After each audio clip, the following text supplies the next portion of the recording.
Going back at least a half a century, at this point out from the presidential election, the transition would be on, and various arms of the government would be coordinating with the new team being accrued by the president-elect. And especially in a time of crisis, work would be done to prepare the president-elect to assume office in the next couple of months. For the first time though, that's not happening.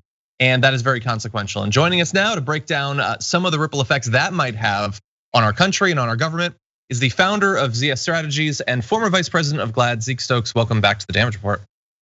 Thanks so much for having me, John. How are you?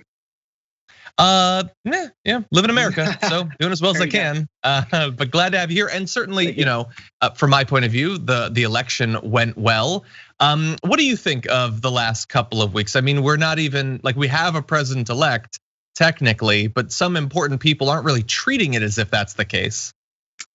I think we should be shocked, but probably not surprised. Donald Trump telegraphed to us that this is how he was going to handle a defeat.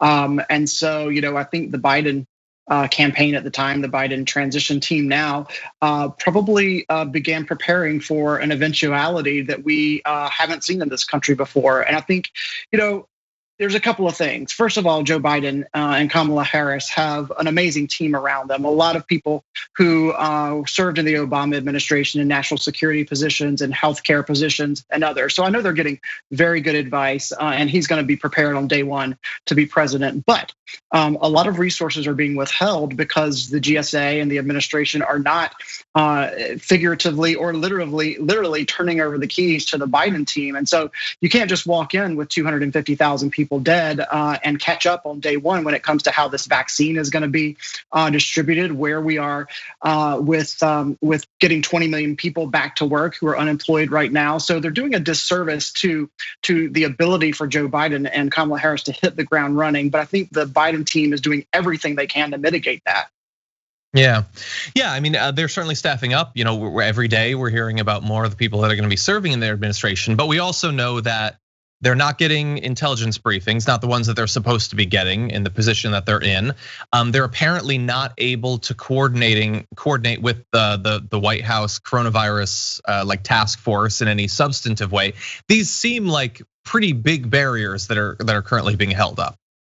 It's a really big deal. They ought to be embedded in this coronavirus task force already, getting briefings, the same briefings that the administration is getting, get in direct touch with Pfizer and Moderna and the other companies that they're going to have to coordinate with on January 20th to begin getting this vaccine out to Americans and making it available so that we can stop this pandemic.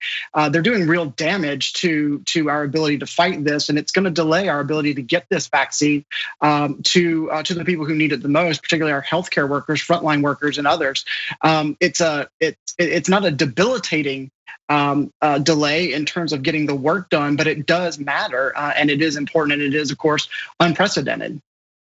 Now, based on what you've been seeing, as we've seen the evolving legal strategy, such as it is of the Trump administration, right now, the situation that Biden and Harris and the rest are in, waiting for access to these literal resources in terms of money, but also information and access to officials. Are you sort of just assuming that this is not really going to be rectified until inauguration? Or do you feel like at some point Donald Trump is actually going to lower those barriers? Well, there's a couple of key dates out in the states as votes are certified. There's, of course, the date the Electoral College meets to cast its official votes. It's unclear whether any of those will have any bearing on how Donald Trump and his allies treat this defeat. But one way or the other, Joe Biden is going to become president of the United States on January 20th. And as they've indicated, if federal marshals have to remove Donald Trump from the White House, that's what we'll do. I don't think he's ultimately going to go out that way. I think we see signals already of him sort of distancing himself, inexplicably from these lawsuits, others beginning to distance themselves a little bit. But these Republicans don't want to take any chances when it comes to making his base mad. They're worried about their next primaries. They're worried about this runoff in Georgia. They're worried about Senate control. And so everybody's playing it really close to the vest and are only going to move when Donald Trump gives them the signal to move.